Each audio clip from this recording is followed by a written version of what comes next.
साक्री निजामपूर येथील सुजलान कंपनी विरोधात क्युमेन क्लब या ठिकाणी 4 शेतकरी यांनी आमरण उपोषण सुरू केले आहे। श्री राष्ट्रीय राजपूत कर्णिक सेना भारत तर्फे शेतकरी यांना पाठिंबा देऊन आमरण उपोषणात सहभागी झाले होते। दिनांक 30/12/22 रोजी प्रश्न मार्गी लागावा म्हणून निवेदन दिले होते। आमच्या प्रमुख मागण्या सुजलान कंपनीने शेतकऱ्यांच्या व जमिनी बेकायदेशीर बळकावल्या आहेत, परत कराव्यात। 20 वर्ष करार पूर्ण झाला, सर्व शेतकऱ्यांना दिलेला शब्द पाळला नाही।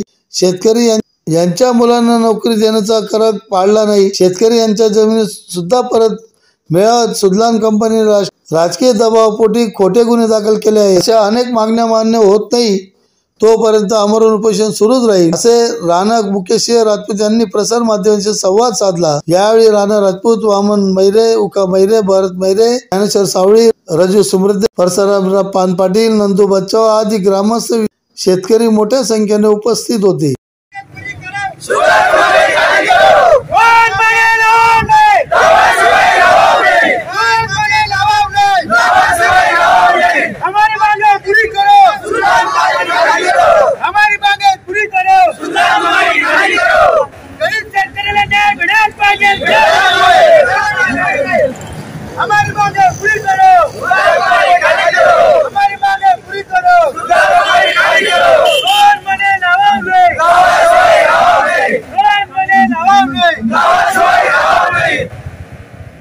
मी राणा मुकेशसिंह, राष्ट्रीय राजपूत कर्णिक सेनेचे राष्ट्रीय युवा महासचिव। सुजलान कंपनीला बळी पडणारे गरीब शेतकरी व गरीब सिक्युरिटी गार्ड यांना कामावरून काढून टाकलेलं आहे। प्रतिज्ञापत्राच्या नावाखाली राजीनामे घेतलेले आहे। काही सिक्युरिटींचे सह्या सुद्धा राजीनामे घेतले, त्यांना कामावरून काढून टाकलेलं आहे। काही लोकांच्या शेतीमधून रस्ते केलेले आहेत, त्यांना पैसे दिलेले नाही। काही लोकांच्या शेतांमध्ये विजेचे पोल आहेत, त्यांना मानधन दिलेलं नाही। अशा शेतकरी लोकांना जो अन्याय झाला आहे त्यासाठी आम्ही आमरण उपोषण ठेवलेलं आहे।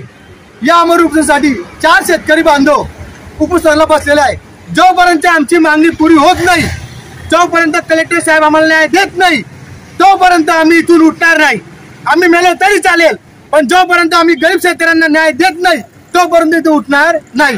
हमारी मागणी पुरी करो। आजच्या बातमीपत्र संपले, पुन्हा भेटूया पुढच्या बातमीपत्रात।